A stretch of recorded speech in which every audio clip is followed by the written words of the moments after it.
उदयगढ़ नाम के एक छोटे से गांव में एक राजा रहा करता था। इस गांव में राजा का ही राज चलता था।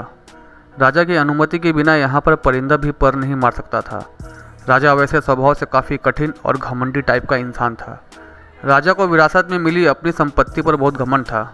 राजा जिस महल में रहता था उस महल को बहुत ही खूबसूरत कारीगरों से बनाया गया था। उस महल में टंगी महंगी महंगी तस्वीरें महल में चार चांद लगा देती थी और उसे देखने पर मजबूर कर देती थी। आसपास के इलाकों में दूर दूर तक जितने भी राजा थे उनके पास भी इतना खूबसूरत आलीशान महल नहीं था जो इस राजा के पास था। राजा से जो भी मिलने आता वह महल की तारीफ करे बगैर रह नहीं पाता। राजा को अपने महल पर काफ़ी गुरूर था। जब भी कोई राजा के महल की तारीफ करता तो राजा खुशी के मारे फूला ना समाता। उसे अपने महल की अपनी और अपने बड़प्पन की तारीफ सुनना काफ़ी पसंद था। अगर कोई भी इंसान उसकी और उसके महल की तारीफ नहीं करता तो उसे बुरा लग जाता। एक बार राजा के दरबार में एक साधु आता है और वह राजा से मिलता है। साधु से सारा शास्त्र ज्ञान लेने के बाद राजा ने साधु से कहा कि हे महाराज, यदि आप बुरा ना माने तो हम एक बात कहें। साधु ने कहा, कहो राजा। राजा ने कहा, महाराज यदि आप आज की रात हमारे महल में बिताते तो हमारे महल में चार चांद लग जाते और हमें आपकी सेवा करने का मौका मिल जाता। साधु कुछ सोचने लगता है। फिर साधु राजा से कहता है कि मैं अवश्य इस धर्मशाला में रुकूंगा। साधु की बात सुनकर राजा क्रोधित हो जाता है। उसे बुरा लगता है कि इस साधु ने मेरे इतने आलीशान खूबसूरत महल को एक धर्मशाला कह दिया। राजा के घमंड को ठेस पहुंचती है। वह साधु से कहता है कि महाराज, आप मेरे महल को धर्मशाला कैसे कह सकते हैं? यह कितना खूबसूरत है। आसपास दूर दूर तक किसी भी राजाओं के पास में ऐसा आलीशान खूबसूरत महल नहीं है। यह केवल और केवल मेरे पास है। आपका सौभाग्य होता यदि आप इस महल में रुकते, वरना दर दर भटकने वाले साधुओं को टूटी फूटी कोठरी भी नसीब नहीं होती। आपने मेरे महल को धर्मशाला कहकर अपमान किया है। आप तुरंत अपने वचन वापस लीजिए, वरना आपके लिए अच्छा नहीं होगा।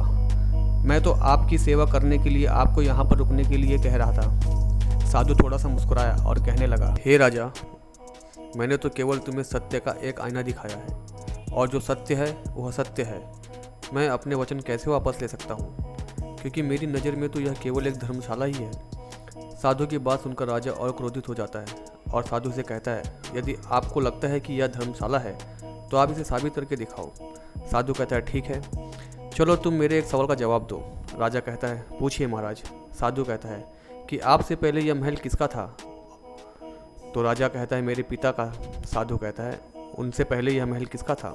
मेरे पिताजी के पिताजी का, मतलब मेरे दादाजी का। राजा ने जवाब दिया। फिर साधु ने कहा कि उससे पहले यह महल किसका था? मेरे परदादाजी का। और इस महल का इतिहास बहुत पुराना है। गुरुदेव, आपको मैं कैसे बताऊं?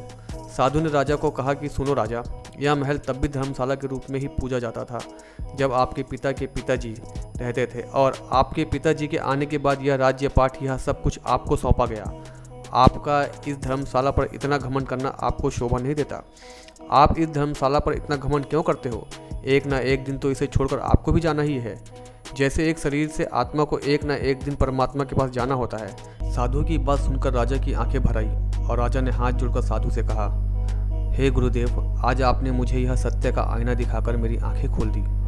मैं इस लोभ में पड़ा हुआ था और इस पर अहंकार कर रहा था। मेरा अहंकार चकनाचूर कर दिया आपने। जाने अनजाने में मैंने आपको जो भी अपमान किया उसके लिए मुझे माफ़ कर दीजिए गुरुदेव। साधु ने राजा को आशीर्वाद दिया और राजा को माफ़ कर दिया। और उस दिन सुबह उस महल यानी धर्मशाला में रात को रुके और सुबह भोर होते ही चुपचाप वहाँ से चले गए। सीख, वो कहते हैं ना, क्या लेकर आया था और क्या लेकर जाएगा।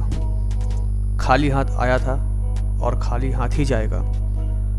दुनिया में हर मानव जब भी इंसानी रूप में आता है तो वो खाली हाथ ही आता है और खाली हाथ ही वापस जाता है।